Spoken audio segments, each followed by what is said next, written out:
People dream of a career in Hollywood. Some fail, some succeed.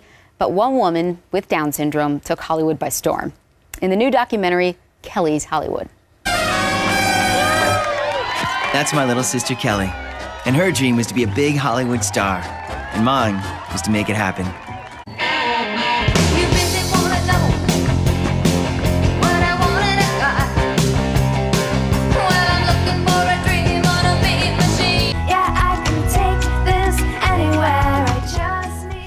Let's welcome the director and Kelly's big brother, Brian Donovan. Thank you so much. So you made this documentary. How long did it take to make? Over the course of time? It took a long time, actually. Most documentaries do, but mine, I guess start to finish, took about 7 years.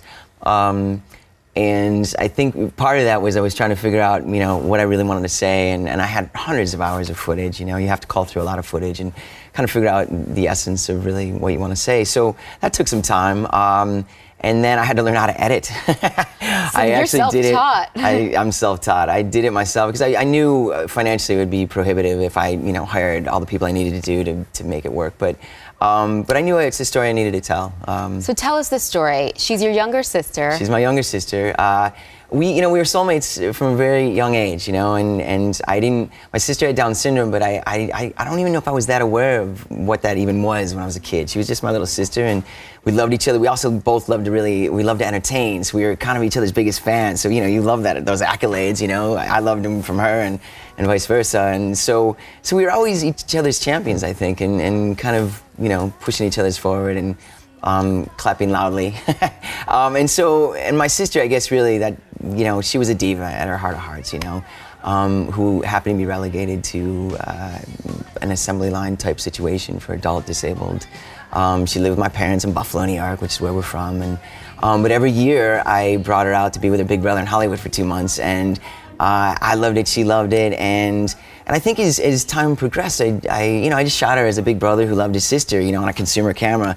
And then in about 2003, I started to realize I had a real intimate, perspective, a POV, I guess, if you will. And fortunately, my sister loved the camera. In fact, she would scold me when I turned it off prematurely, like, Brian, keep rolling, She just loved it. And so I just thought, wow, this could actually make a really wonderful story. And she got to meet all these Hollywood stars. The list is so long, and she loved Robin Gibb from the Bee Gees, and we were on the back of their tour bus when they were in LA doing Wango Tango in 2001, and they literally, Dodger Stadium was chanting for the Bee Gees to come on stage, and they're on the back of their tour bus with my sister Kelly for 8 minutes, and it was crazy, And, how did you hook that up for her? Oh man, that's a whole other story. But yeah, it was nutty, but my sister, I think. I really believe in vibration in the world. I believe that everyone has this energy without getting too wacky. And my sister, she just vibrated, her dreams and these things that she wanted to do. And so, I wanted to help her, and people wanted to help her realize those dreams. And her biggest dream was to perform live on stage in front of live, in Hollywood. And so, as her health started to, kind of taper, things got a little more desperate. And I just thought, I really wanted to make that happen for her. And so we did. We blew it out. We had this red carpet. She was the diva. She came out of a limousine. I had 150 people there, and they acted the paparazzi and the fans, the screaming fans. She performed, and it was magical. And that's kind of the pearls, of the story that takes you down that path. And of course, the B story is how it affected my relationships with other women, which it was challenging to say the least. Yeah, because she was number one. She was the love of my life, and it was hard to navigate, how to find love. After your sister passed away. She did. She passed away in 2009, and did she have any idea what you were cooking up? She did.